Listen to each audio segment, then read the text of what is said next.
Ferðamál á Íslandi, rannsóknir og raunheimar hlaðvarp málefni ferðaþjónustu og ferðamennsku á Íslandi. Við Gunnar Magnús og Madalena erum öll kennara og rannsakendur í ferðamálafræði við Háskóla Íslands og erum gestgjafar þáttanna. Og við ætlum að fá til okkar fólk af ólíkum vettvangi til að ræða allt milli himins og jarðar sem viðkemur ferðamálum. Komið sæl og velkomin í hlaðvarpið Ferðamál á Íslandi, rannsóknir og raunheimar. Ég heiti Magnús Haukur og með mér í dag er Magdalena Falter. Við erum gestgjafarnir ykkar. Og viðmælendur okkar í dag er Jóhannes Þór Skúlason, framkvæmdastjóri SAF. Vertu velkomin. Takk fyrir, komið sæl. Gott að hafa þig hér. Takk fyrir, bara gaman að fá að vera með ykkur. Þetta er áhugavert take á ferðaþjónustuna að svona horfa á það hvernig þetta tengist, fræðin og framkvæmdin. Akkurat. Kannski í upphafi, viltu kannski bara segja okkur frá þér og kannski aðeins að snerta á SAF, hvað þetta er og hvað þetta gerir? Já, ég er búin að vera framkvæmdastjóri SAF núna frá, í 7 ár núna, eiginlega, bara nokkurn veginn nákvæmlega, nokkrum dögum betur. Byrjaði mitt ár 2018 og var þar á undan í bara svona sjálfstæðu almannatengslasttarfi og þar áður á vettvangi stjórnmálana, ýmsum bæði á þinginu og í forsætisráðuneytinu og það má segja þar eiginlega, ég var sett í forsætisráðuneytinu akkurat á þeim tíma þegar ferðaþjónustan varð stærsta útflutningsgreinin 2013 til 14 2014 minni mig að hafi svona akkurat dottið fyrir og það var svolítið áhugavert að fylgjast með þá vegna að hafandi verið í stjórnmálunum þá og þá man ég alveg hvernig það var munurinn, við upplifað munin á því að vera inn í stjórnmálunum þegar það voru aðrar atvinnugreinar sem voru aðal þannig að það hjálpa manni að skilja hvers vegna stjórnmálunni eru að tekur þau tíma átt að sjá því það komin svona einhver nýr player á leikvangin Akkurat, einmitt. Og þannig að það er bara mjög eðlilegt og það sé stundur svolítið frústrerandi fyrir okkur sem störfum í greinni Við sem kannski vitum aðeins betur eða þannig Já, það er svona, vitum hvað þetta er í rauninni orðið stort og hvað hann þarf og þykjast þetta stundum betur En já, þannig að ég er búin að vera í því, þar áður var ég síðan grunnskólakennari áður en ég byrjaði þessu, þannig að ég er svona búin að vera hér og þar SAF er núna búið að vera í 27 ár heildarsamtök ferðaþjónustu fyrirtækja á Íslandi við erum hluti af samtökum atvinnulífsins, ein af svona 6 dóttursamtökum SA og erum svolítið öðruvísi heldur en flest svona atvinnurekenda samtök eða ferðaþjónustu samtök erlendis, okkar kollegar og systursamtök sem eru venjulega sett þannig upp að það eru ein samtök þar sem eru svona hospitality greinarnar gistihús og veitingastaðir og stundum með einhverju svona skemmtigörðum og einhverju auka með en síðan eru bílalegur í sér samtökum rútur í sér samtökum ferðaskrifstofur og svo framvegis operatorar og annað, þetta er allt saman svolítið svona splittað getur verið ágætið samvinna en hér hjá okkur að þá er það svona held ég ein helsta gæfa þeirra sem hafa verið að vinna á þessum tíma í okkar sem störfum í þessu svona lobbyismi fyrir ferðaþjónustuna í dag að 98 þá tóku þessi samtök sem voru þá svona splittuð hér á Íslandi sér saman og stofnuðu ein samtök til þess að vera ein rödd fyrir atvinnugreinina sem þá var auðvitað frekar lítil en það gefur okkur töluverðan styrk í til dæmis samtalinu við stjórnvöld að geta verið ein samtök sem tala fyrir atvinnugreinina þótt að skapi náttúrulega líka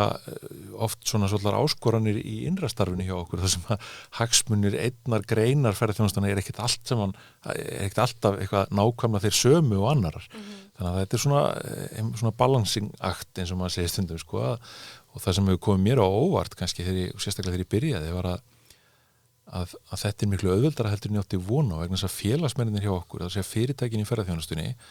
þau gera sér svo óbúslega vel grein fyrir því hvað þetta er samhangandi virðiskeðja og að þó að svona núanseruðu hagsmunirnir í hverju grein getur verið ólíkir að þá eru það svona heildarhagsmunir greinarinnar að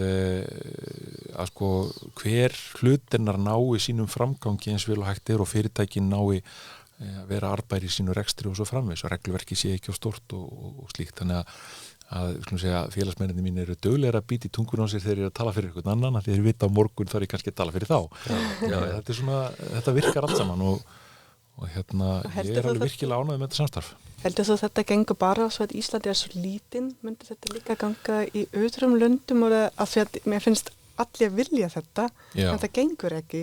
Ég held að hjálpi til að Íslandi er svo lítið vegna þess að, og ég fann þetta líka þegar ég var starfið í pólitíkinni, að sko sambandið og sko tengslin hér og samskiptaleiðirnar eru svo stuttar. Þannig að við getum til dæmis leyft okkur, bara hér er þetta bara þannig að fjölmiðlamenn og hagsmunaaðilar og stjórnmálamenn eru bara allir með GSM-síman hvor hjá öðrum. Sko. Akkurat. Og þú ringir bara í þann sem þú þarft að tala við ofta tíðum, þannig að ekki alltaf þannig, en þú veist, þetta er svona ákveðna leiðir að sjálfsögðu sem við þurfum að fara í gegnum með ákveðna hluti, en þetta er þó þannig að tengsli milli fólks eru mjög náin og þess vegna verður auðveldara að vera með allt svona í einu þegar við erum komið með miklu stærri samfélög. Þá eru þetta orðið miklu flóknara af því að þá er bara bæði fleira fólk, þá eru lengra á milli þeirra og ekki síður bara að sko, samskiptaleiðirnar inn í stjórnmálin orðin miklu lengri. Ég meina, blaðamenn í Þýskalandi hringja ekkert í gemsan hjá kanslaranum, sko. Þetta bara virkar ekkert svoleiðis, sko. Já, þú veist, það er alls konar svona hlutir sem einhvern veginn, þar sem að smæðin á samfélaginu hjálpar okkur, þótt að smæðin sé stundum líka hamlandi og svona ákveðið vandamál. En hvað er nú segir fyrirtæki í atvinnugreininni, virka samtöki þannig að það þarf eitthvað að sækja eða eru bara allir sem í starfi ferðustu, eru þeir undir þessum hatti? Þetta er góð punktur, þetta eru í rauninni, já, þú þarft að sækja að vera meðlimur í samtökunum, þetta eru ekki svona samtök sem allir eru bara automatist með í. Þetta er góð punktur, en það er margir sem halda þetta sé þannig, en þetta eru í rauninni bara svona meðlima samtök þar sem þú þarft að sækja fyrirtæki geta þá verið skráður á sinni kennitölu, þegar þau skrá sig í SAF þá eru þau leið skráð í samtök atvinnulífsins sem að sjá þá kjarasamningagerðina og þau verða hluti af því öllu saman og SA í rauninni er svona þessi formlegi aðili vinnumarkaðarins stýrir kjarasamningagerðinni og svona vinnumarkaðs aðstóðinu og þessu og við sem erum í þessum samtökum eins og við til dæmis og Samtök Verslunar og þjónustu og fleiri, að við horfum þá frekar meira kannski á það sem að svona er dagsdaglega svona faglegi hlutin, við erum að lobbya gagnvart stjórnvöldum, eigum í samtalinu við stjórnvöldum, þú veist, regluverk og alls konar hluti sem er í gangi, hjálpum fyrirtækjunum gagnvart stofnunum og reka sín mál og svo framvegis og í ýmsu slíku, þannig að fyrirtækin eru þá skráði hvort tveggja og greiða þá ákveði félagsgjald á ári. Og er þá einhver akkur í því sko fyrir fyrirtæki sem að sannarlega í ferðaþjónustu að vera aðili þar sem þú ert í raun að tala rödd allra? Já, rosalega gefur mér gott tækifæri til að plugga þetta, sko. Sko, já, það er mikill akkur fyrir fyrirtæki að vera þáttakendur í svona starfi, hvort sem það er í samtöku ferðaþjónustunnar eða í öðrum atvinnugreinum. Í fyrsta lagi er það náttúrulega bara samtakamáttur fyrirtæki í atvinnulífinu sem skiptir gríðarlega miklu máli og við finnum alveg okkar vettvangi fyrir því að vegna þess að við erum með svo víða atvinnugrein að þegar að við fáum ég segist að við finnum fyrir hverju fyrirtæki sem við fáum í aðild og sem kannski hafa ekki mikla trú á því að þegar lítið aðfringa fyrirtæki með 10 manns í vinnu kemur og gerist aðild þá finnum við fyrir því en jú, það getur virkilega verið þannig vegna þess að við erum, kannski ef við erum tök bara hvalaskoðuna sem dæmi að þeim fleiri fyrirtæki sem er í starfi hvalaskoðun sem við höfum innan okkar raða, þeim sterkari rödd verður við fyrir hvalaskoðun í landinu gagnvart regluverkinu og stjórnvöldum og öllum sem að hvalaskoðuna fyrirtækin þurfa að glíma við, samgöngustofu eða hvað það er. Ég segi ekki alltaf að það gangi frábærlega, við fáum ekki allt sem við viljum en við getum þá sagt, sko, það munar fyrir okkur að segja bara, heyrðu, við tölum fyrir hvalaskoðun í landinu. Þá skiptir máli hvort að það eru 15 fyrirtæki eða 2. Það svona liggur svolítið í þessu og fyrir fyrirtækin, jafnvel fyrir lítil fyrirtæki þá skiptir líka máli að geta verið hluti af þessu apparati sem að er þá í rauninni samtök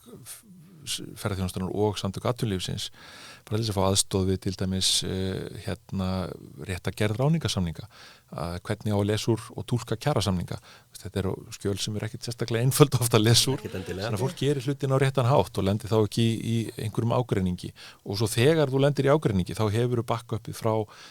þarna einhverjum 30-50 mann sem að starfa í rauninni fyrir þitt fyrirtæki að leysa úr málum, eiga samskipti við stéttarfélög og nú eða bara fara með þér á fund með samgöngustofu eða heilbrigðiseftirlitin eða hvað það vegna þess að þau mál eru yfirleitt þannig að þau varða, eins og þú segir, svona almenna hagsmuni fyrirtæki þeirri grein þó að við séum aðstoða kannski með eitt sérstakt tilfelli og það er stundum, maður verður varfið svona þessa hugsun stundum hann út á vellinum að samtök ferðarþjónustuna séu, það ekki bara eitthvað fyrir stóru fyrirtækin í Reykjavík en það í rauninni ekki þannig vegna þess að sko, ég hugsa 90% af okkar vinnu eru við að, svona dagstaglega eru við að vinna annarkvort einhvers konar samskipti við stjórnvöld sem að gagnast í rauninni þá öllum eða öllum í ákveðinni grein eða þá við erum í rauninni bara að þjónusta fyrirtæki sem eru yfirleitt þá lítil og meðalstór fyrirtæki vegna þess að stóru fyrirtækin þau eru bara einfallega með lögfræðinga, þau eru bara með PR-deildir og þau sjá rosalega mikið sig sjálf þannig að og þetta eins með höfuborgin og landsbyggðin að þar má segja ef við skoðum félagatali þá þetta svona 50-50 hvað við erum með mörg fyrirtæki, ég held að séu meira sé aðeins fleiri á höfuborgarsvæðinu heldur en eru stærst í höfuborginni þannig að við reynum að svona eins mikið og við getum að vera fulltrúar allra sem að starfa í greininni, það til þess sem við eigum að vera að starfa. Má ég spyrja þig svona frekar stort spurning af því að þessi þáttur við ætlum að ræða ferðarþjónustu og fuglsjónahorni, þetta er svolítið erfitt orð, fuglsjónahorni og mér langa að spyrja þig hvernig myndið þú útskýra ferðarþjónustan hér á Íslandi eins og hún akkurat núna í júní 2025? Þetta er verðut verkefni. Já, ég veit. Hlakka til að heyra svarið. Þetta er ansi stór spurning. Það sem að ég sitt í rauninni, þá ég alltaf að reyna að glíma við þessa svona, það sjónarhorn ofanfrá, sjónarhorn fuglsins eða þyrlusýnina eða hvernig maður einhvern veginn, við erum alltaf að reyna að lyfta okkur upp í svona einhverja hæð til að horfa yfir, sjá einhverja heildarhagsmuni, einhvern veginn átt okkur á því hvernig heildarþróunin og svo framvegis. Það er annars verð það og svo erum við á hinbógin alltaf að vinna í einhverjum málum alveg niður á jörðinni og reyna að láta þau passa þá við þessa svona heildarsýn. Ég held sé engin ein rétt eða eitt einfalt svar við þessu spurningu en ef maður á að horfa á þetta þá held ég að akkurat í dag þá sé ferðarþjónusta á Íslandi stödd á að vissu leyti á nokkuð góðum stað að öðru leyti alveg rosalega margt sem að óunnið eða mikið af áskorunum sem að hægt að tækla og ef við byrjum á því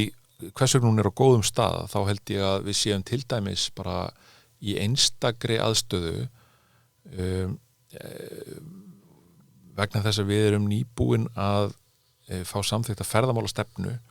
sem að unnin í mjög þéttu samstarfi í rauninni ríkisins, sveitarfélagana og atvinnugreinarinnar sjálfrar á aðalega núna á 2 ára tímabili en líka í rauninni búið að vera í gangi alveg frá 2019 þar sem var gerður stefnurammi sem að síðan aðgerða áætlunin sem var unnin síðustu 2 ár var unnin inn í. Þetta var síðan samþykkt á þinginu og við erum með þetta í þeirri stöðu að það eru eiginlega allir á vellinum, hvort sem að það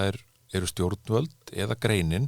svolítið sammála það hvert við viljum fara. Já. Hver sýnin er. Við viljum að atvinnugreinin sé eins sjálfbær og hún getur orðið. Við viljum að markmiðið sé að við fáum eins mikil verðmæti og arðsemi út úr greininni, bæði fyrir fyrirtækin og fyrir samfélagið. Og við viljum að við séum ekki að móka hér einhverjum fjölda, að það séu gæðin sem skipta máli og þá verðmætin sem við fáum út úr gæðunum. Þessi svona grunnatriði sem oft verið að tala að þurfa einhverja stefnu og það sé allt og mikið af fólki og eitthvað svona, þú veist, við erum búin að ná samkomulagi þetta, það er allir sammála þetta er alveg gríðarlega mikilvægt og ein besta sönnun þess á hversu góðum stað þetta er að þegar það eru stjórnarskipti hérna núna síðast og ný ríkisstjórn tekur við í desember að þá tekur hún upp óbreytta þessa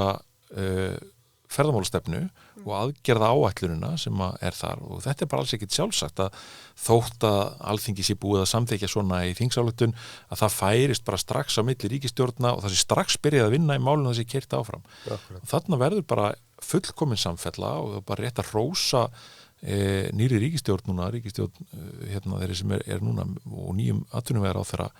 fyrir þetta. Þetta er gríðarlega mikilvægt að það þurfi ekki að vera að byrja upp á einhverjum nýjum núllpunkti bara því að það er komin nýjir pólitíkusar í stólana. Vegna þess að það er jú framgangur atvinnugreinarinnar og hagsmunir samfélagsins í rauninni að þessu sé viðhaldið. Þannig að því leyti erum við á gríðarlega góðum stað. Ég held við séum líka á góðum stað varandi það að við náðum í rauninni markmiðum okkar í faraldrinum að halda fyrirtækjunum þannig á lífi að þau næða að komast fljótt af stað aftur. Það þýðir ekki að við höfum ekki engar áskoranir að glíma við. Það er fjöldi áskoranir að glíma við bæði frá faraldrinum, við erum búin að fara í gegnum alls konar manneklu og svo framvegis. Það er mikið til bara samskonar áskoranir og við erum að sjá til dæmis alla Evrópu hjá okkar kollegum. Það eru í rauninni engin sér íslensk vandamál í þessu. Þetta er allt saman svona eiginlega sömu vandamálin allstaðar með svona núansirðum eftir í hvaða ríki þú ert að koma niður og hvernig struktúrin er og hvaða svæði, já. Og þannig að við erum á alveg rosalega góðum stað með margt. Greinin er, svona til þess að kannski klára þennan hluta, greinin er líka komin á það stað að hún er orðin alvöru afl í efnahagslífinu og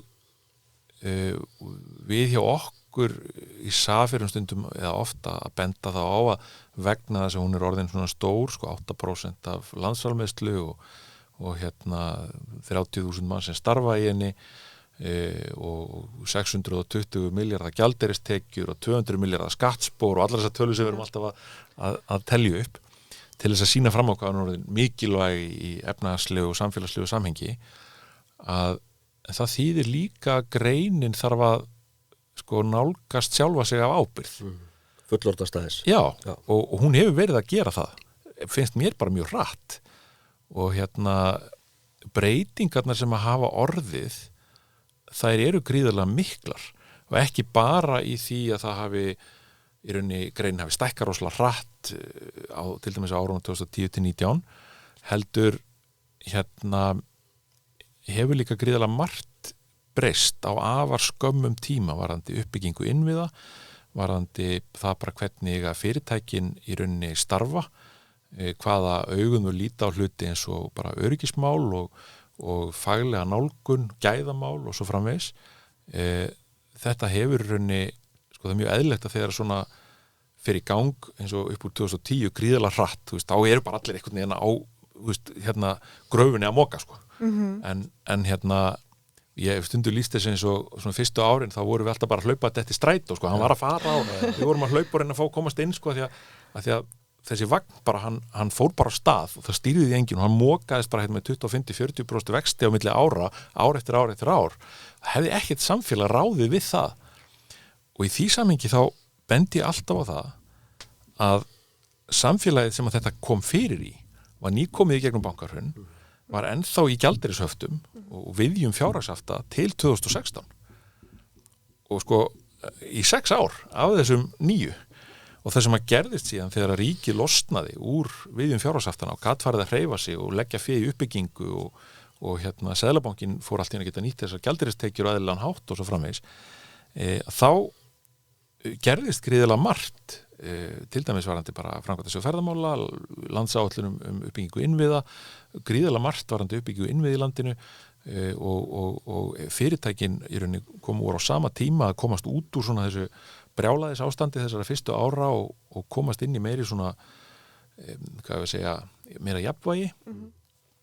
þannig að í rauninni frá myndi ég segja árinu 2015-16 þá gerðist gríðarlega margt bara til ársins 2019 svo fengum við náttúrulega bara faraldur og hérna og það má segja að hluti af okkar gæfu hafa komist í rauninni hratt af stað út úr honum og sko ferðaþjónustan núna bara á mjög svipuðum stað að mörgu leyti hún var 2018 varandi fjölda fólks, fjölda starfsfólks í greininni, svona stærð og umfang og og við erum núna á þeim stað að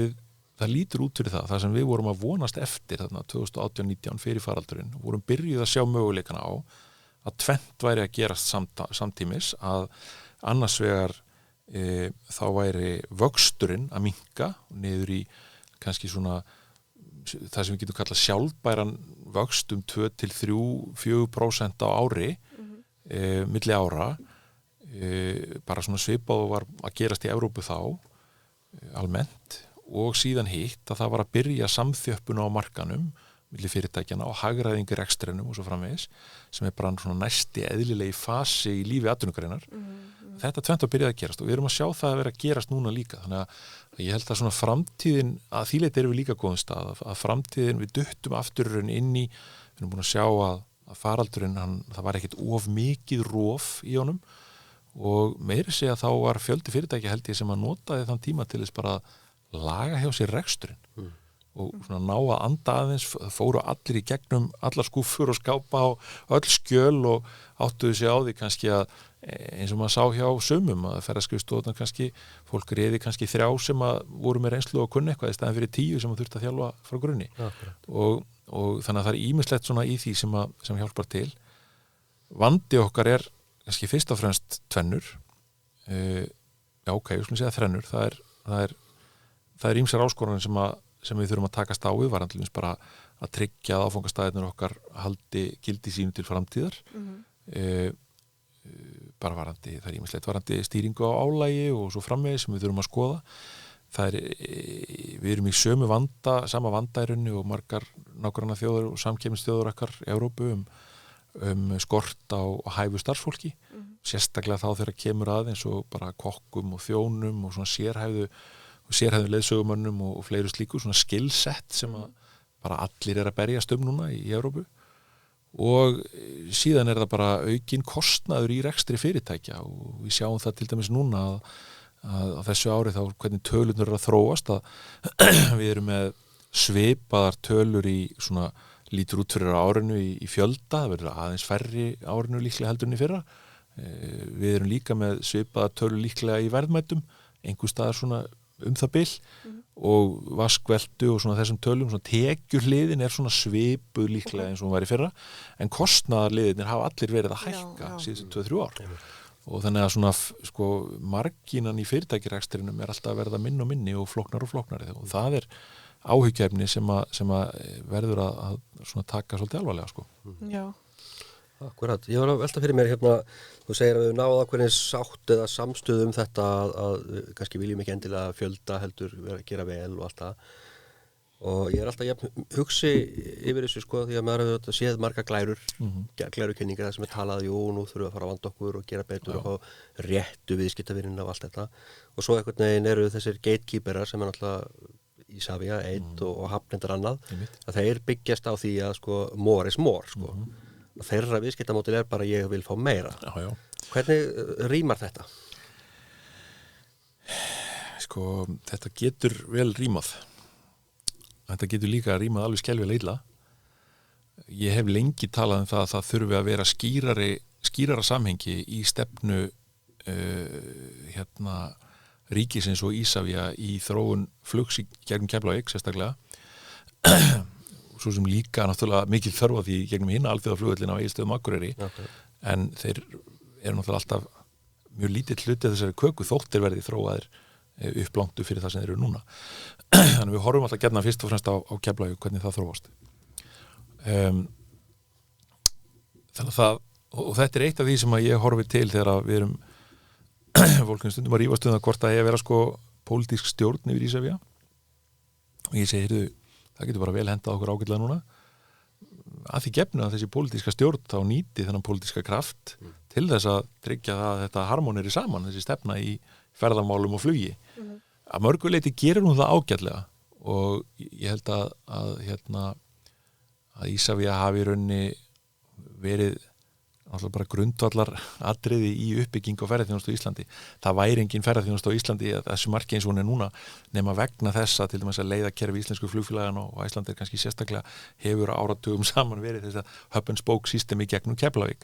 og það hefur þá leitt önnur flugfélag inn og það hefur verið eitthvað sem að Ísavía hefur getið farið út á akkurinn og selt sem góða hugmynd og góða fjárfestingu og þannig byggist ferðarþjónusta upp hér. Við erum núna í þeirri stöðu að ég held að það er í kringum helmingur farþega minni mig sem að fyrir gegnum Keflavík eru skiptifarþegar sem að eru að fara hérna bara yfir hafið, einhverju þeir að stoppa eitthvað tíma á Íslandi, aðrir ekki en það byrjum 50% eru þá að nýta þessi skiptiflug til þess að koma þá bara til Íslands sem farþegar. Þegar við horfum á hafnirnar þá var þetta svona að hafnirnar í rauninni bara voru að moka inn, þú veist, og litu jável þannig á og sumar hafa sagt, ég meina, ef það kemur eitthvað skip og biður að fá að leggjast að höfn, þá bara megum við ekki að segja nei. En við vitum hins vegar að þegar kemur að skemmtiferðaskipunum þá er málið kannski ekki alveg svo einfalt og ég veit til dæmis að lengi vel að þá ég hef til dæmis dæmi frá Ísafirði þar sem að ferðarþjónustu aðili sem var að þjónusta skipin og búin að fara nokkur sinni til hafnarstjórans og segja, heyrðu, þið bara megið ekki vera með hérna, 3 skip í höfninni, það er bara allt og mikið, við getum bara ekki servisa, það er ekki til rútur, það er ekki til leiðsögumenn og hérna, en hvað veitir er á Flateyri? Það eru bara ekki til fleiri rútur á Vestfjörðum þótt að eitt skip á Flateyri sko. Og það sem að hefur gerst og við töluðum reyndar töluvert fyrir á samtökum ferðarþjónustunar í svolítinn tíma og erum mjög ánað að sjá er að sveitarfélögin hafa, sem að náttúrulega reka hafnirnar, hafa tekið frumkvæði, fyrst Grundafjörður, Ísafjörður hefur gert þetta líka, Múlaþing og fleiri, hérna sveitarfélög landið, að setjast niður og skoða þetta í heildarsamhengi þá með áfangastaðastöðun á svæðinu, með fyrirtækjunum sem er að þjónusta skipin, með skipunum sjálfum og skoða bara hvernig þetta getur virkað sem best og þannig að ég held að þetta sé í rauninni búið, þannig að menn bara taki bara við öllu hugsunarlaust. Það er komin bara eins og Ísafirði er núna komin bara stefna það hvernig ég að gera þetta. Annað dæmi er í Grundarfirði, það sem er bara ákveðin farþegafjöldi sem er bara kappaður og svo framvegis og þetta er bara mjög gott og þetta er álagstýring í rauninni eins og hún gerist best sko. Þannig er bara allir sem koma að og setja einhverja stefnu og stýra álaginu og umhverfið út frá því hvernig